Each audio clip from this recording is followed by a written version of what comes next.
your next comedian. I go on the road with him. He is a regular at New York Comedy Club. Give it up for my friend Wolfgang Hunter, everybody.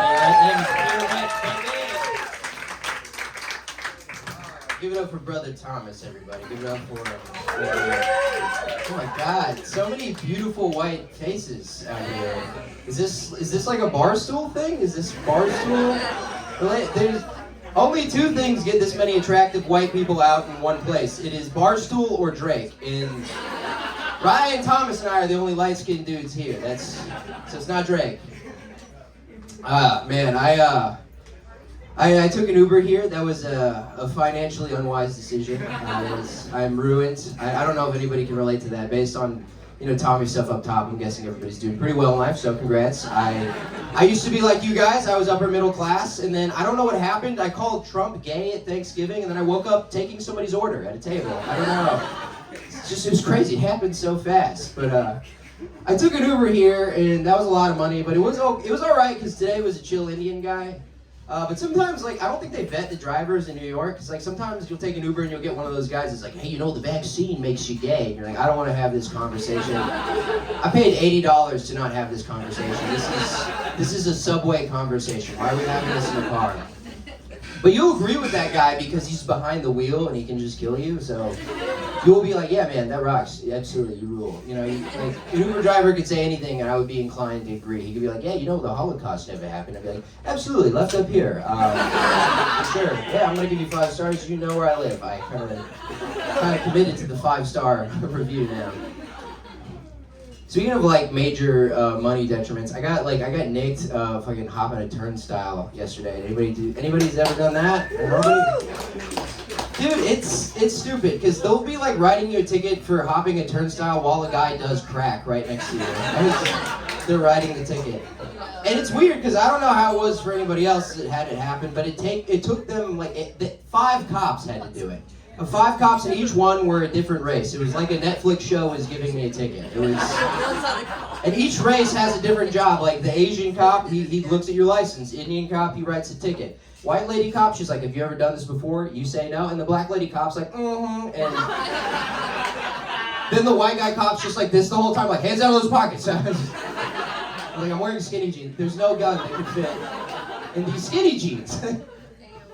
I don't know. I just don't like being talked to a child. So now I'm a communist because I got caught hopping the turnstile. But I gave them a North Carolina driver's license, so I think that means legally I'm free, right?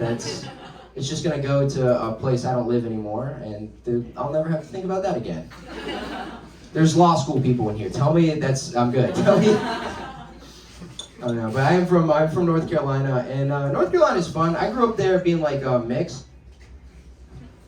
Which kind of sucks because and nobody really knew what I was. I'm half Indian and half white, but most Indian people thought I was Hispanic. And most white people thought I was their Uber driver. They're like, oh, Uber for Sarah? I'm like, we're in an elevator. Why would I be your Uber driver? It's like, oh, are you our DoorDash? Like, I am. Here's your Thai food. But it's the funniest thing about being half Indian in the South is you get called a terrorist a lot because they don't know the difference between the Middle East and India. But it's always from a guy that's a redneck, and it's weird because rednecks and terrorists all the same things. It's like, Ahmed, you growing out your beard and beating me into gay people? It's like, that's our favorite thing. So you ever just sit in the back of a pickup truck and shoot assault rifles? It's like, that's this Tuesday, oh my God. We're gonna be best friends. Oh man, I put that joke out online, and that's how I discover new small towns, because I'll just get death threats from a guy being like, never come to fucking Jackson, Mississippi. I'm like, that's a new one. We're adding that to the map. But yeah, it's being from North Carolina is weird because it's the guys down there, they do Trump, and they like him because they're like, yeah, I've just never heard a guy talk like that before. I'm like, oh, you should date white women in Brooklyn. They talk exactly like Trump. I date a white girl in Brooklyn right now, and she I'll make her mad and be like, what's wrong? Are you upset? It's like, everybody's upset right now. We're all mad. This is the worst thing to ever happen in the history. They're saying how mad they are right now. Even if she's in a good mood, she'll pass a mirror and she'll be like, look who it is, the most beautiful girl in Brooklyn right there, staring at me. What a sweetheart. I'd fuck her. And what I realized is because guys in the Midwest and the South, they have Trump, and girls in Brooklyn, they have Jennifer Coolidge, which is just the same as Trump. Like Jennifer Coolidge could like be like, there could be a thing coming out like, live, we have Jennifer Coolidge with controversial statements like, yeah, I just grab them, I just take dicks and I grab them. People would be like, slay. 5 more Emmys for this one. Yeah, being half Indian is tight because you get a mustache at age 10. That's pretty cool. You're like pedophile proof. Pedophiles just think you're a rival pedophile. Like, what are you doing here, man? I have this school zone. You're like, I'm 7. It's like, yeah, sure you are, pal. Playing on my fucking turf. Are you even part of the pedophiles union? It's like, what? Like, what's that? What's the pedophiles union? It's like, it's the Screen Actors Guild, actually.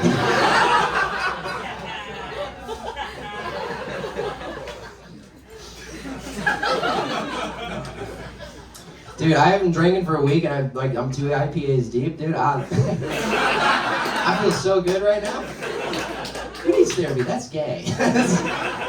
Drinking until you have consequences for drinking is the answer. I realized that because I didn't think that as a kid. Because my dad and like people in my family, there's like alcoholics all in my family, you know, and it ran in my family, and I avoided drinking because of that for a while. And then I got drunk, and I'm like, oh yeah, we're gonna run it back.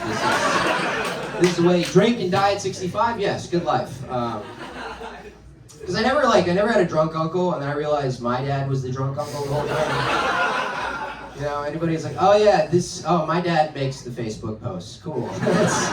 It's him. My dad like runs bars for a living, so like the whole time growing up, I just learned things incorrectly. Like until the 10th grade, I used to think a blowjob and you breathe into a steering wheel to get a car to start. Anybody else do that? All my friends were getting blown. They're like, hey Wolfgang, you ever get a blowjob before? I'm like, I've given several. What's up? Is anybody in need of assistance? They're like, to who? I'm like, my dad and his customers. Why are you? Don't make it weird. But yeah, drinking is tight. It's nice. Like that's like people are like, I like you kind of have to drink when you do the road and do comedy because it's like you'll do all these places where it's like people are like kind of like weird and like backwards and racist, but if you like fucking just be chill and funny, it like plays off. Like I remember I got in an argument with a guy at a bar one time because he was saying that they should have like a straight pride parade. I was like, no, you could never have a straight pride parade. He's like, why the fuck not? Why couldn't you do that? I'm like, dude, because parades are pretty gay. Think about it. So what, you're just gonna be like, you know how we're gonna show them glitter and a float? I'm like, yeah, they're the best at that. Try outdoing them on that. Also, what would your float be? What would your straight float be? What, you're gonna have a truck pull a truck? That's fucking stupid. But also, like, New York can be, like, homophobic and backwards, too. Like, there's places in New York, like Chelsea and Brooklyn, that, like, it's cool to be gay. Like, it's welcomed and, you know, people accept you. And there's places in New York that are Dominican. You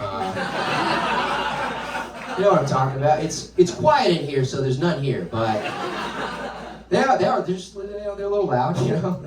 Like, they have, like, subwoofers in their, like, vocal cords, you know? Have you ever tried to hear a Dominican guy tell a secret? It's like, Lyle is cheating on Amanda! I'm like, a little bit down on that.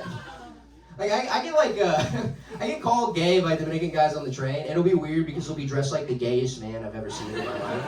It'll be a guy in like skinny jeans and a V-neck, his like jewelry all over his body. He's like, "You're gay? I like pussy." I'm like, all right, that tracks.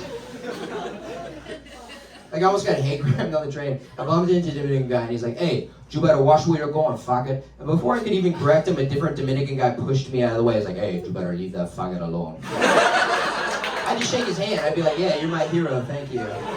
He's like, no problem, son, even though your lifestyle is a choice. He's like, walk away. I give up for Tommy, everybody. Good luck for it. Wolfgang Hunter, everybody.